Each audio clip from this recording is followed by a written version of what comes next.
Donc on va commencer par la levée des couleurs. Attention pour les couleurs. Envoyez.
Message de Geneviève Darrieussecq, secrétaire d'État auprès de la ministre des Armées.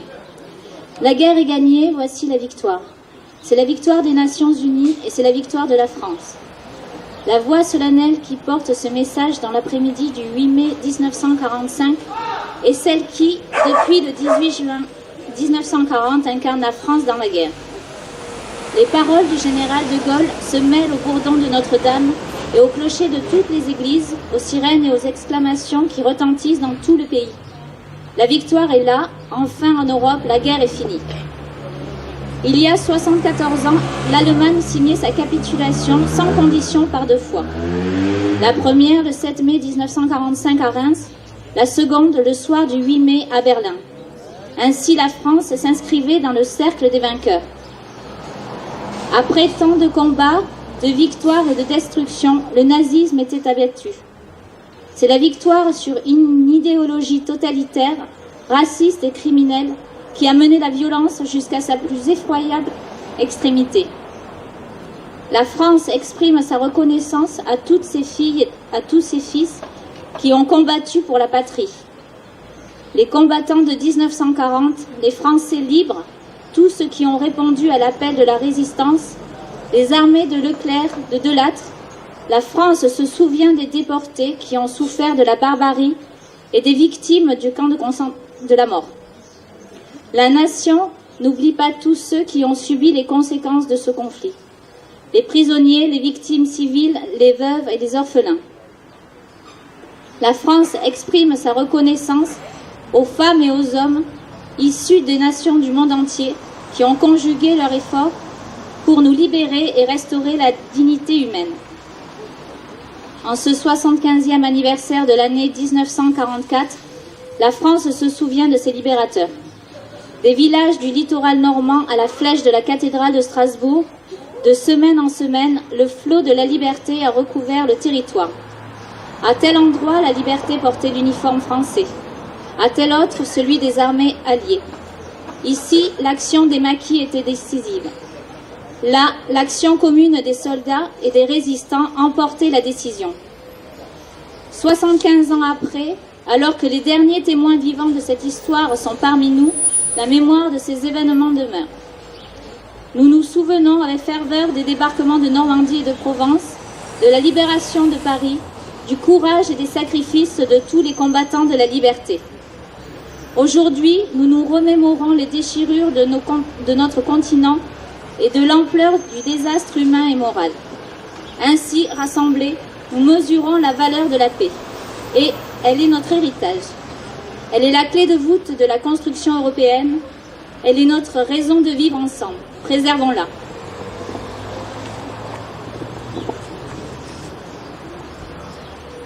Après le discours de la secrétaire d'État aux anciens combattants à la mémoire, vous allez avoir le mien, comme d'habitude. Alors, je voudrais saluer ici la présence, comme ça a été dit dans le discours de la secrétaire d'État, d'un ancien qui a participé au combat de 44, c'est M. Badalassi qui est là, et qui a connu l'avancée des troupes françaises vers l'Allemagne, la pénétration, le franchissement du Rhin et la pénétration en Allemagne, jusqu'à ce que les troupes françaises arrivent à Berchtesgaden. Voilà. Donc il est fidèle à toutes nos commémorations et je tiens à le mettre à l'honneur aujourd'hui. Alors le 8 mai 45, à Reims était signé l'armistice mettant fin à plus de 4 ans et demi de conflit sur le théâtre européen.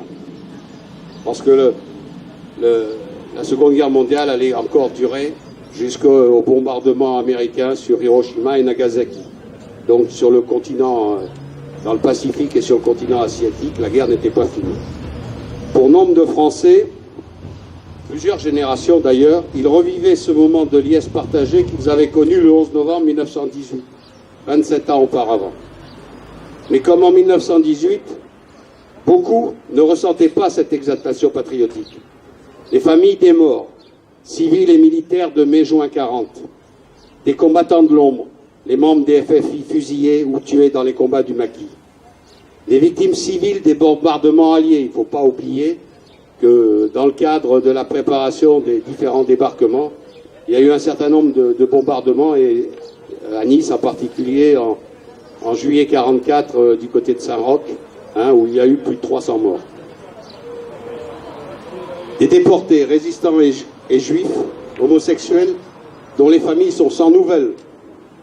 Des combattants des forces françaises libres tombés sur tous les océans et tous les champs de bataille depuis l'Afrique du Nord, l'Italie, la Russie, la France et l'Allemagne. Et des prisonniers morts en captivité.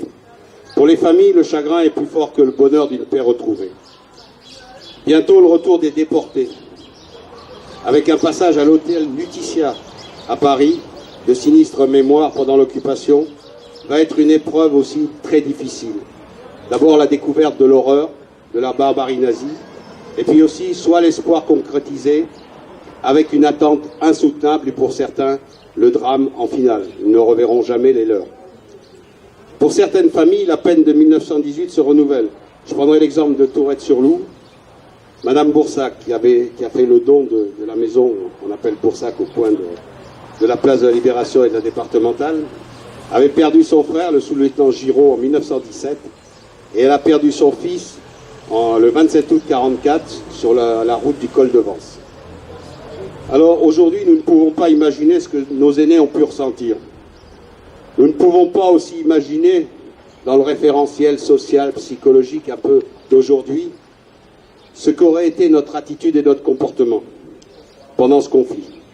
Alors ne soyons pas des donneurs de leçons, ne refaisons pas l'histoire, soyons simplement des citoyens qui n'oublient pas ce que fut cette période, avec, comme cela a toujours été le cas dans l'histoire, des héros et des lâches, des victimes et des bourreaux. N'oublions pas que cette guerre a généré au plan humain tout le mal et toute l'horreur que l'homme peut faire, mais aussi au plan des sciences, des progrès majeurs pour le bien-être des hommes, comme des armes de destruction massive nucléaire avec des vecteurs potentiels, les V1 et les V2 allemands, qui préfigurent la période de la guerre froide avec l'équilibre de la terreur. Alors en conclusion, soyons tous des acteurs déterminés à éviter qu'un tel conflit ne se reproduise un jour dans une Europe dont les fondements, gages de la paix depuis 74 ans, ont tendance à être mis en cause par certains.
cérémonie elle-même est terminée. Alors je ferai un petit commentaire. Vous allez avoir le monument aux morts qui va rester pavoisé jusqu'à dimanche. Parce que il y a encore un certain nombre de journées de mémoire. Hein, vous trouverez tout ça sur le site de la commune. Vous avez la journée en mémoire de l'abolition de l'esclavage. Vous avez la journée du souvenir patriotique. Donc vous avez 3 journées d'ici la fin de la semaine. Donc le monument aux morts restera pavoisé. Donc je vous remercie d'être venus. On a eu plus de chance qu'à Paris, il n'a pas plu. Hein, comme quoi, en province, des fois, c'est mieux que Paris. Voilà, et je vous invite à partager le pot de l'amitié au Café des Sports. Merci.